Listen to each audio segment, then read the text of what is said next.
What's going on, everybody? Welcome to the GSN Sports Network podcast. I'm your host tonight, John J. II, and we're happy to have you guys here on Tuesday, the 14th of October, 2025.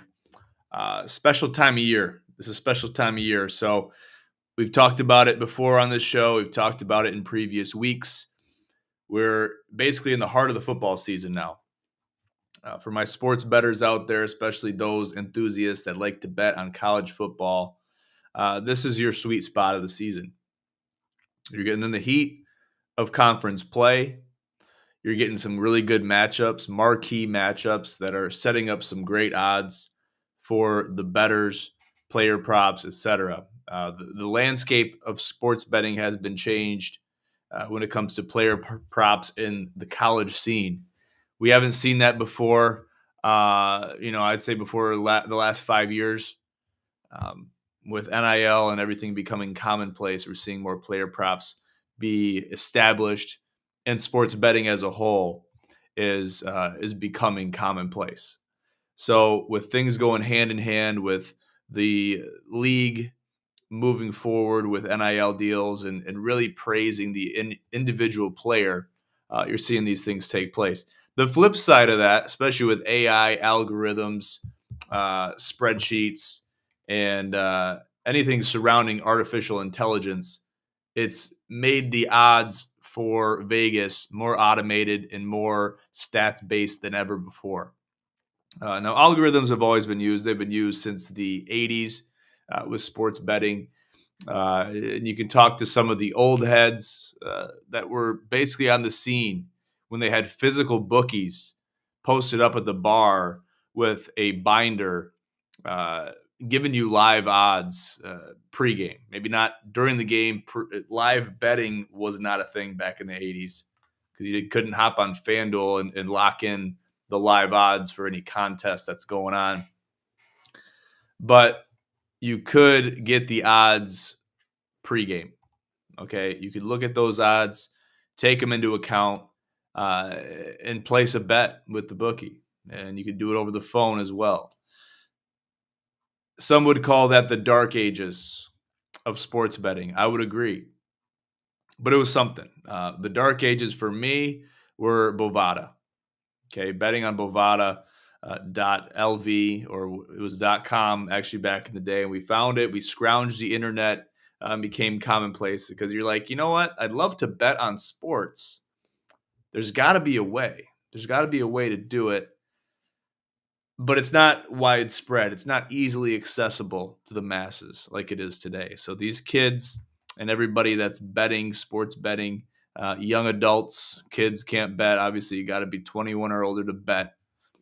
But those that are placing bets nowadays are coddled by the accessibility that they have with sports betting in the markets, the betting markets. So good for them. I'm happy for them. If you're going to be betting your hard-earned capital, do it wisely. But now, listen, I'm not going to be giving you any betting advice here on this show tonight. That's for another time. But this is the sweet spot of the college football season, and we're getting to that spot in the NFL too. You can argue that we've been there for a longer time period in the NFL just because you didn't have that time to settle in. I mean, both leagues, both styles of football, both games of football, you can call them different leagues. They're in the league of their own, pros and college. You can look at it like we could bet this all along, but both of them have to settle in. And going into week 7, you can argue that we should be settled in by now. Okay. Now, injuries have taken their toll. We'll talk about the pro capper as well when we move forward throughout the rest of the show.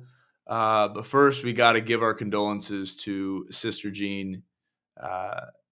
She has passed away, somewhat of old news by now, but it's resonating throughout the sports community, and it's a big deal. It's a big deal. It's a big loss for the sports world. She did a great job at providing her expertise and her presence to the Loyola Chicago men's basketball team, primarily when they've made runs in years past in the men's college basketball tournament, March Madness. She's earned her stripes as a marquee name, as a pillar of the college basketball scene, the college basketball landscape. Has Sister Jean etched in the history books. So our condolences go out to Sister Jean, her family, uh, the entire staff, the men's basketball program at Loyola Chicago, the Ramblers, and she will be greatly missed.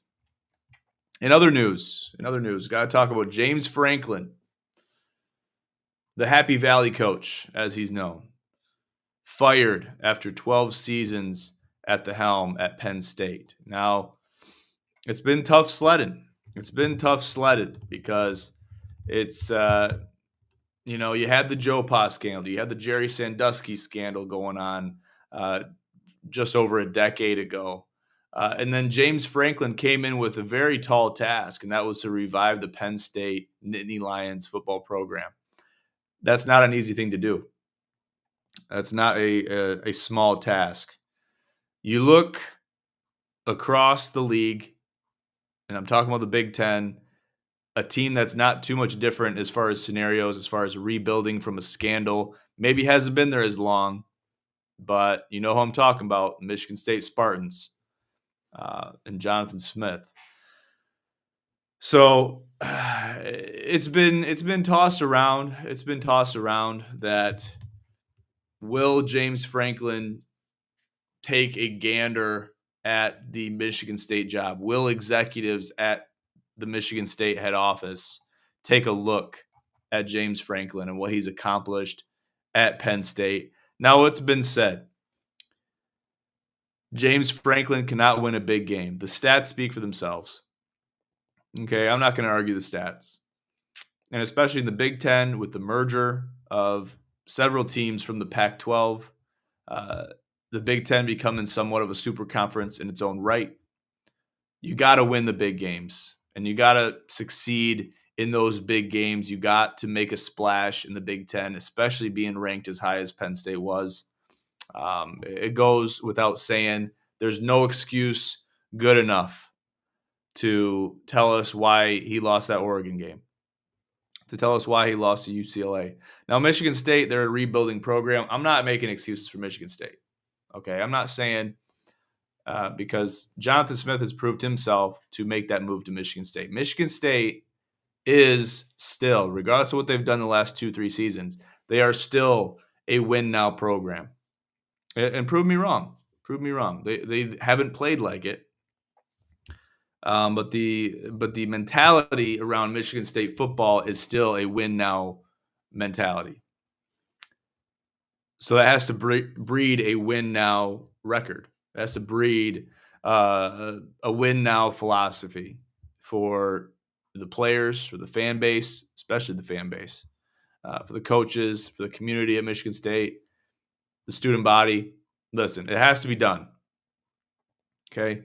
We're done playing around with these guys that are coming over from the West Coast. And I'm not saying Jonathan Smith isn't the man for the job.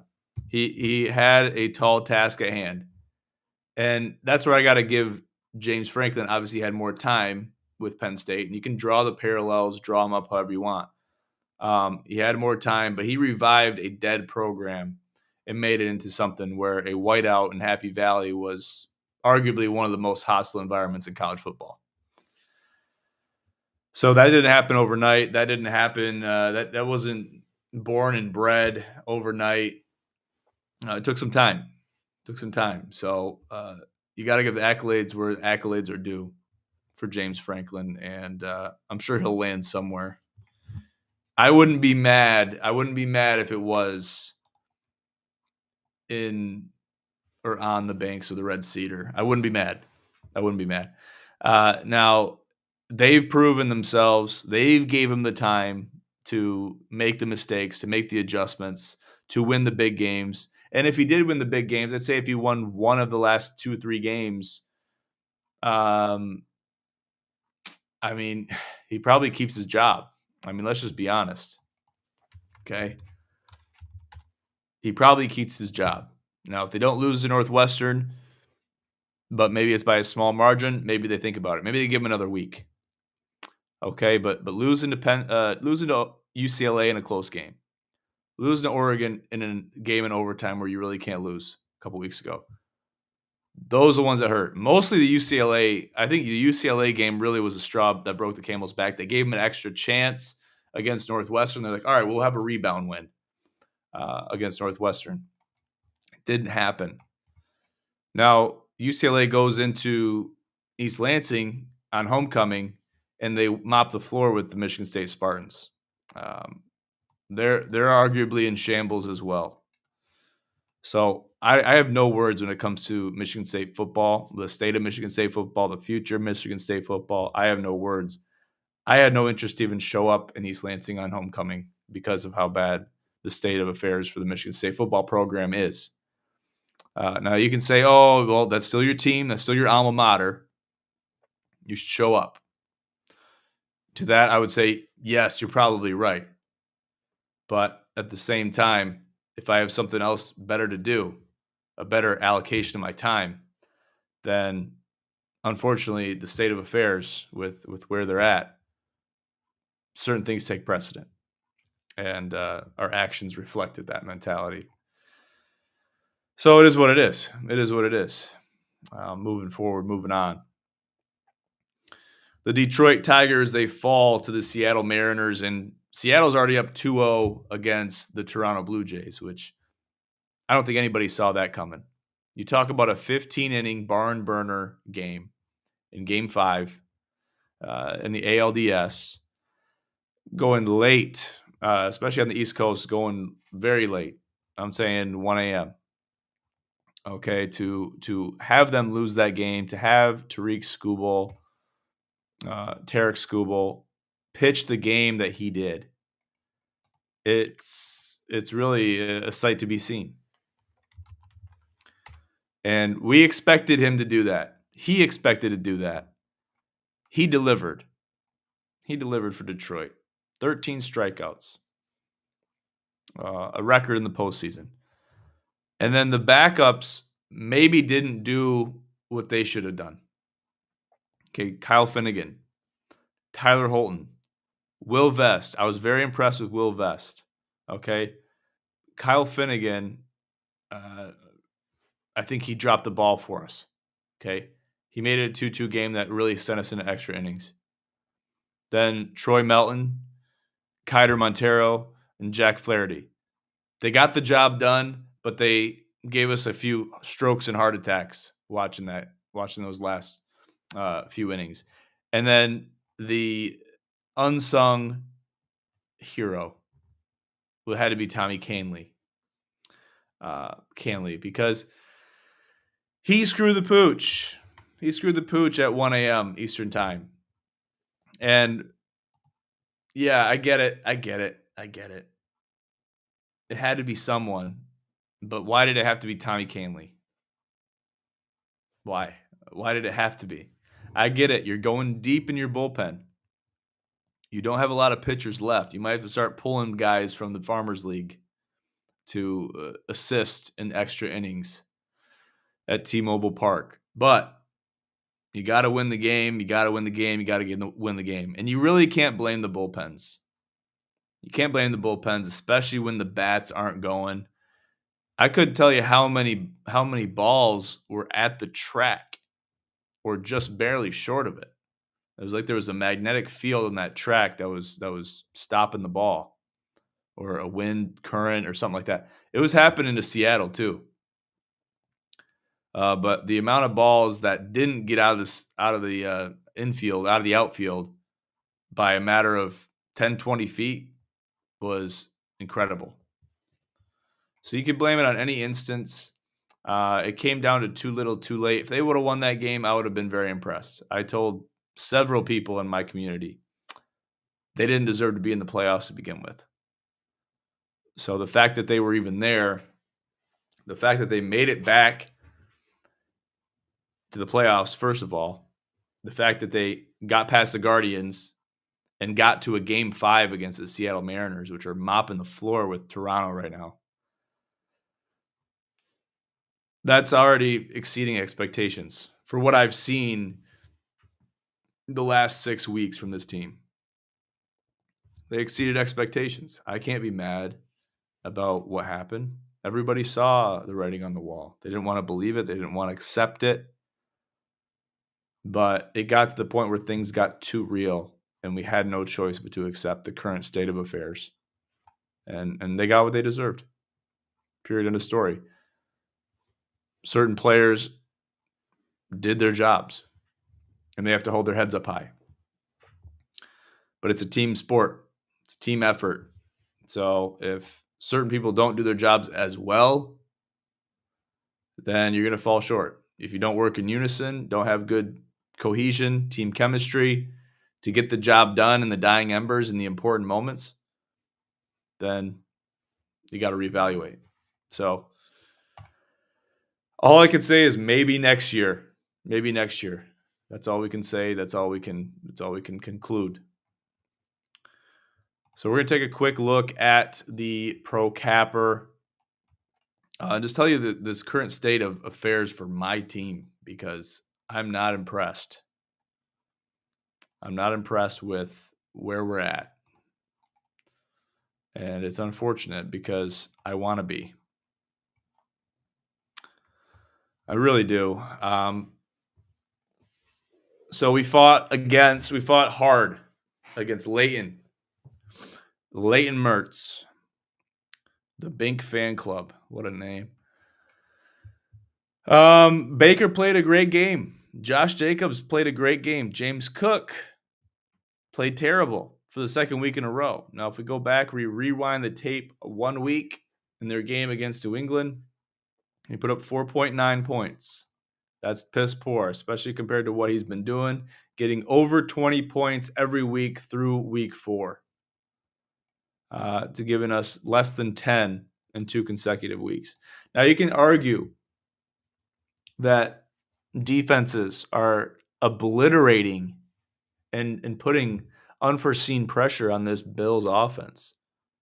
But all I hear when I hear that is excuses. We look at these 3 players right here, underperforming. That could have been the difference. Okay, after posting some good games for Deebo Samuel, I know he's dealing with the ankle or the heel. But give me something more. Give me something to look forward to. 5.4 ain't going to get it done. Same thing with Puka Nacua. Piss poor week. We've seen good performances from him every single week until now. So it's concerning because he is still looked at as a very sought-after player, especially in fantasy. Yes, he's questionable. Yes, he's dealing with some injuries, dealing with an ankle problem, an ailment. But all I hear is bitching and moaning when I hear that. They're not delivering. Dawson Knox had an early TD, but the Bills didn't have a chance in hell last night against the Falcons. If you want me to be honest with you, and I'm going to give it to you straight, especially about Bills Mafia. Michael Pittman, same thing. You gotta have better. I put him in a starting slot. He's given me good numbers. And I felt bad because he was putting up these good numbers on my bench. Danny Dimes is giving him opportunities. But it's like when all of your star guys that are getting 10 to 15 plus are barely getting 4 or 5 points. I mean, look at that. 95-44 is our total. We didn't have a chance in hell. Especially with Patty Mahomes going crazy. C-Mac went crazy. Some of his guys play like shit too. Okay, Garrett Wilson played like shit. Travion Henderson didn't do his best, but he's a rookie, so he gets a pass. His numbers kind of reflect how he played against the Saints. Okay, A.J. Brown, 14 points. That'll work. And then Tyler Warren as a rookie. I mean, you want to talk about a good tight end pickup. That's Tyler Warren. And an interesting pick to put Jake Ferguson as his flex. I know he was had some roster issues that the commissioner had to address, but I don't think that had anything to do with it. He wound up putting a kicker in. He was trying to get an extra spot on the bench. He's trying to bend the rules. Now, listen, I got a bone to pick with Sleeper because if Sleeper is going to allow people to put extra players on their bench and then leave players or leave positions that are in play vacated just to get that golden number. I mean, if you're doing that and you're agreed upon to do that and that's within the league parameters, then that's fine. But if it's not, and you're kind of skating by and kind of, flying under the radar with that, and the app and every rule and regulation that we've put into the app pre-draft is allowing that, then there's a problem with the software. You like to think that a big-time fantasy provider in Sleeper that's been in this echelon of fantasy football, you'd think that they have this figured out by now. Supposedly this isn't an issue with other providers. So it's disheartening to see a well-oiled machine like Sleeper have these problems. And it's not just this. It has to do with trades. It has to do with roster stuff most of the time. But something that I didn't expect to see and I shouldn't have to deal with as a league owner.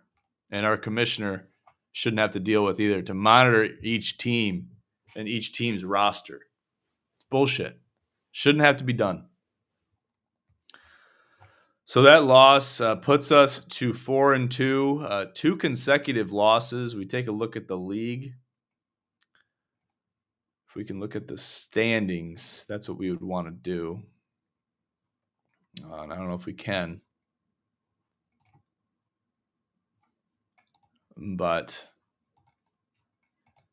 it's just one of those things. I don't know. Maybe it's down here. Oh, yeah, it's down here. Here we go. So Sammy Bink at number 1, Rocco, the commissioner, at 2, Bink Fan Club. Leighton Mertz takes the 3rd spot and puts me down to the 4th spot after my 2nd consecutive loss. I wanted to stay at 5-1. I was atop the league at 4-0, but that wasn't to remain the case. So we have some room to improve. Schmidt Stain is down at 10 with a big win. This past week in week 6. He needed that. But I think he don't really have a snowball's chance in hell, in my opinion, to make it all the way. Now, he remains optimistic. We'll have to wait and see what happens. But Rocco with another big win. Tony with a big win against Team Anderson. Sam with a dominant win against Bobby. And then Trump's Tariffs with a big win over Lucas by a mere 3.5 points. I mean, it could have been almost anything that could have been the difference here. But the glaring difference maker had to be Cam Scatabo, putting up 31 points against their win against the Philadelphia Eagles. Now, a couple of these good teams are in a rut right now. It goes without saying, but we can say it anyway. The Philadelphia Eagles, the Detroit Lions, and the Buffalo Bills. They're in a tough spot. So they're going to have to rebound. They're going to have to figure it out. Whether they do it or not in a timely manner is another thing. But the longer this rut is in effect, the longer that our teams will suffer that have these players. So it is what it is. Now, I heard a lot of people bitching. Let me have a drink of water here first. Now, a lot of people were bitching about the refs when it comes to the Kansas City Chiefs, when it comes to the liberties that are provided to the Kansas City Chiefs. And, I mean, it sounds like a lot of the same. You've seen the memes. You've seen the Coldplay references. You've seen the swapping of the jerseys. We've known this for a while. There's been studies done. Now, obviously, the Chiefs and the Chiefs players, the studs, they're going to swear up and down that this isn't the case. Now, no matter where you're swinging, I think it's worth looking into, at least from a stats standpoint. When you look at 0 penalties against the Chiefs, against the Lions, then that can be concerning. That can throw up some red flags. But it comes down to winning the football game. And it comes down to not having to put your team in a position to blame the refs. Now, I get it. Nobody wants to hear that. And I'm not giving the refs a break. I mean, if they call a bad game, that's a reflection on their crew and their status as an official in the National Football League. And you guys that know me, you know I wear the stripes. I wear the stripes. I'm known as blue in baseball, softball. So I know what it's like to wear the stripes. I know what it's like to be on an officiating crew. Maybe not in football, but it's kind of obvious when you talk about being on an officiating crew and taking criticism and being on the spotlight. Everyone's looking at you. Everybody is overanalyzing your calls. You see a late whistle. You see a late call be made. They look at it as a call made in retrospect, a call made out of uncertainty for the rules, for the game itself. When in reality, taking time to make a call is taking extra time to make sure you get the right call. Now, I don't see any officiating crew going out there and intentionally sabotaging a game, a contest, because that would, in essence, forfeit their entire integrity, their entire tenure, their careers as officials in sports. It would forfeit every ounce of integrity that it took for them to get to the point that they're at. So I would like to think, I'd like to believe, and there's somewhat of an unspoken officials code, where if you have integrity for the sport that you're officiating, you live and die by the rules. You live and die by the integrity of the game. It's very similar to the game of golf. You live or die by the integrity set forth by the rules, by the regulations of whatever sport you're playing or officiating. And you respect those rules. Doesn't matter who's playing. Doesn't matter if you know someone's kid on the team. Doesn't matter. You respect the integrity of the game. You respect the integrity of the contest. And you respect the integrity of the rules for whatever sport that is. So that goes without saying. That's my 2 cents when it comes to, especially the Chiefs, especially the refs, because this is not a new subject. And there are higher-ups that analyze this stuff. So, unfortunately, the best thing we can do as fans is put our faith in the integrity of the higher-ups, the guys that are watching film, the guys that are scrutinizing and watching film and sending clips and taking guys aside, taking crews aside and saying, hey, you guys are doing good at this, but we got to work on this. Because you're on the national stage in the NFL. So the league can't afford any official or any officiating crew to forfeit the integrity of a contest. It can't happen. It's bad business. So that has to be understood. It's a little flip side of the coin. It's a little glass half full mentality towards what's going on with officiating, and people that are Lions fans are butthurt because they say they threw the game. And it's a tough discussion to have in opposition to the refs threw that game. So take it for what it's worth. We'll leave it at that, ladies and gentlemen. Make sure to check us out on our website, ginsportsnetwork.com. Find us on IG at ginsportsnetwork, and find me on IG and Twitter at gincommish. We'll continue the conversation there. Thank you guys so much for joining us tonight on the Gin Sports Network podcast. I'm your host, as always, John J. II. Have a great night.